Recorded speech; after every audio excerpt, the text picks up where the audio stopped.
what RAG does, why it is needed, how actually it uses the data, और कई बार we should know what before the how. यहां पर हमने इस video में वही किया. This is very useful video for the mid-career professionals and CTOs like you. Alright, let's start. So, RAG करता क्या है? RAG आपके LLM को enhance करता है उसकी पावर्स को, so that वो केवल आउटपुट ना दे, रेलिवेंट आउटपुट दे, आपको केवल इनसाइट्स नहीं, अप टू डेट इनसाइट्स दे. Make sense? फिर वहीं पर एआई एजेंट क्या करता है, वो आपके एलएलएम की पावर्स यानी फ्रॉम टॉकिंग टू डूइंग में कन्वर्ट कर देता है. अगर आपने अब तक वीडियो नहीं देखा है तो I have already made a video, you can go and watch, link is in description. Okay, आगे बढ़ते हैं.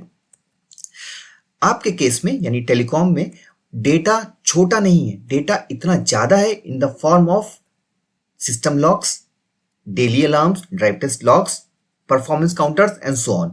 वहीं पर इतने बड़े डेटा को मैनेज करने के लिए हमारे मैनेजमेंट, हमारी प्लानर्स, नेटवर्क प्लानर्स, उनकी डेली स्ट्रेटेजीज चेंज होती हैं या अपग्रेड होती हैं, एनहांस होती हैं, तो वो भी एक काइंड ऑफ डेटा ही है. ठीक है, तो इन सब के साथ हमारे लिए उस डेटा को मैनेज करना बहुत मुश्किल है. रीजन, आपको डेटा कॉम्प्लेक्सिटी का अंदाजा होगा ऑलरेडी कि किस लेवल की होती है. Then you need people and data management skills, then you need advance tools, और हर एक चीज कॉस्ट से एसोसिएटेड है. सो आपको पैसा भी बहुत ज्यादा लगाना होगा नेटवर्क में, राइट? तो आगे बढ़ते हैं. तो करना क्या है? क्वेश्चन ये है कि ये सारे काम हम डेटा के साथ इंस्टेंटली कैसे कर सकते हैं, हम स्मार्टली कैसे कर सकते हैं. हमें वो इंटेलिजेंट सिस्टम भी चाहिए और एफिशिएंट भी हो, और सबसे इंपॉर्टेंट काम आपके नेटवर्क के रिलेटेड इनसाइट्स और परफॉर्मेंस काउंटर्स को वो इंक्लूड करे. That is most important thing. और ये प्रॉब्लम यही नहीं रुकती है.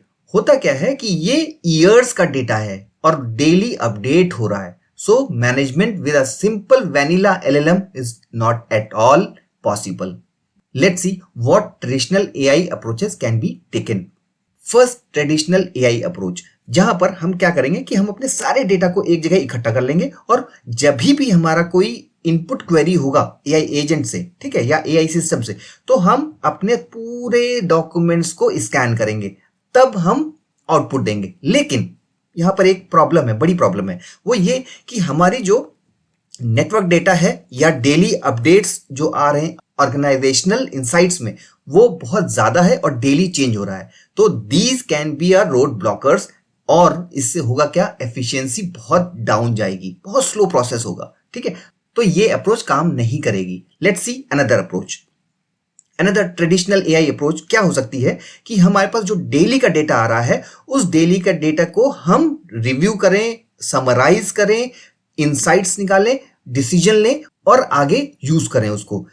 इसमें होगा क्या, जो डेली का हम डेटा समराइज करके एक जगह इकट्ठा कर रहे हैं उसको शॉर्ट फॉर्म में, उसकी एक अपनी प्रॉब्लम है कि हमारा सेंस कॉन्टेक्स्ट हैवी नेटवर्क होता है. एक प्रॉब्लम के कई रीजंस हो सकते हैं और वो डेली चेंज भी होते हैं. तो हम ऐसा नहीं कर सकते हैं कि लास्ट वीक जो हमारी प्रॉब्लम आई थी हम उसको समराइज करके एक जगह स्टोर कर लें, सो दैट उसको नेक्स्ट टाइम रिफर करा जा सके. ऐसा पॉसिबल नहीं है. So this approach will also not work for us in the telecom.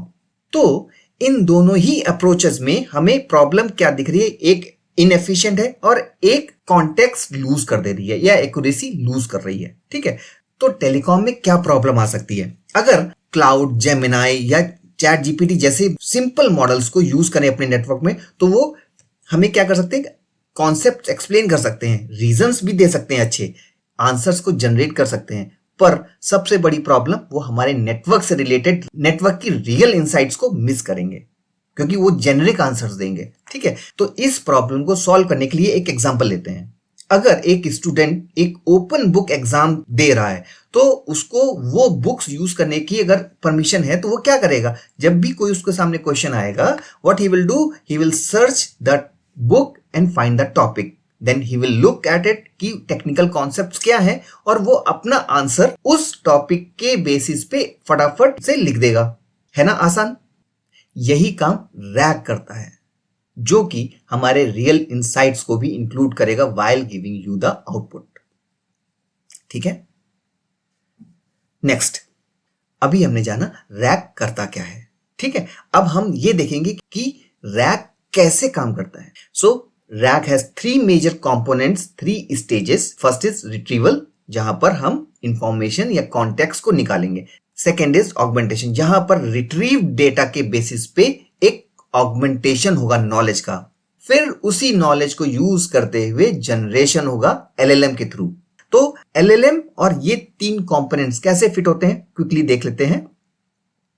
जब भी हमारी इनपुट क्वेरी आएगी तो वो क्वेरी एलएलएम के पास नहीं जाके उससे पहले कुछ 2 स्टेप्स होते हैं, which is retrieval and augmentation. Then LLM plays the role to generate the correct up to date output for you. Okay, let's look at it each component one by one. So retrieval means finding the most relevant data using semantic search between embeddings of prompt, input prompt and the vector database. इसको simple language में समझने की कोशिश करते हैं। आपके case में वो क्वेरी क्या हो सकती है, like I need a network improvement plan to reduce incidents, congestion and improve throughput, but you want a plan जहां आपके बजट सर्कल के बजट का भी ध्यान रखा जाए। ठीक है, ये जो इनपुट है इसको न्यूमेरिकल फॉर्मेट में कन्वर्ट किया जाएगा एम्बेडिंग्स में, then it will be converted into vectorised form. ठीक है, different words would have a different vectors और इसी को कहते हैं vector embeddings. But hold on, अब आपका जो डेटा अपना है, जो डेटाबेस है, उसके साथ क्या होता है, उसके साथ भी एग्जैक्ट सेम चीज होती है उसका डेटा, जैसे कि आपके केस में past incidents, RCA, SOPs for optimisation, circle budget, improvement road map. तो वो डॉक्यूमेंट्स भी वेक्टर के फॉर्म में सेम एग्जैक्ट इसी प्रोसेस के थ्रू वहां पर सेव किए जाते हैं या स्टोर किए जाते हैं और उस डेटाबेस को बोलते हैं vector database. Now you have vectors in the prompt and vectors in the database. What happens, जो आपके input vector embeddings हैं prompt वाली, उनको मैच किया जाएगा डेटाबेस से, वेक्टर डेटाबेस के वेक्टर एम्बेडिंग्स से, और that matching and finding is known as semantic search. Means वहां पर केवल एग्जैक्ट कीवर्ड्स की मदद से सर्च नहीं करते हैं, वहां पर उनकी मीनिंग्स भी सर्च की जाती हैं। Hope it make sense. Augmentation means the retrieved data is injected back into the prompt in the runtime. इसको समझते हैं।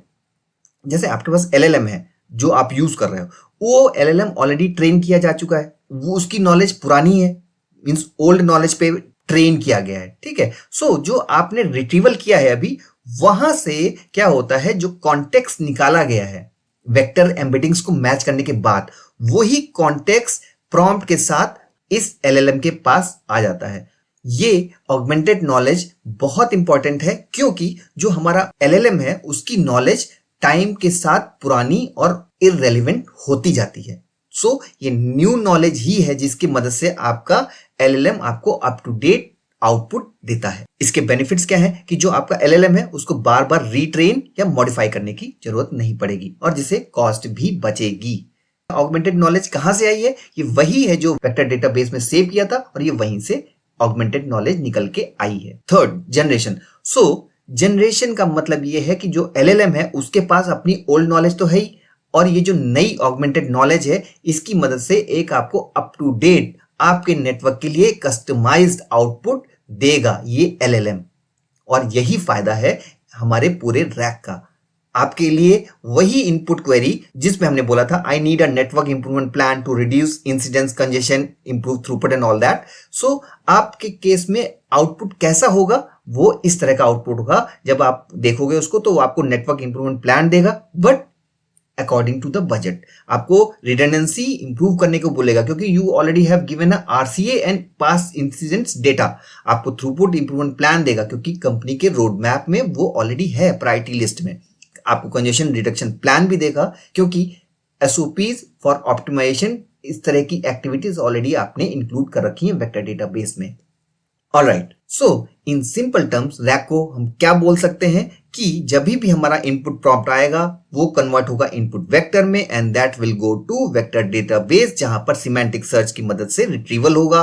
Then the augmented knowledge along with the input prompt will go to LLM where the generation will happen with the help of old knowledge plus this new augmented knowledge and you will get the up to date output from the LLM. Alright, तो हमने देखा what rack does, why it is needed, how actually it uses the data और कई बार we should know what before the how. यहां पर हमने इस video में वही किया. This is very useful video for the mid-career professionals and CTOs like you. Now you are well prepared to improve the performance of the network efficiently. Take care till we meet in the next video.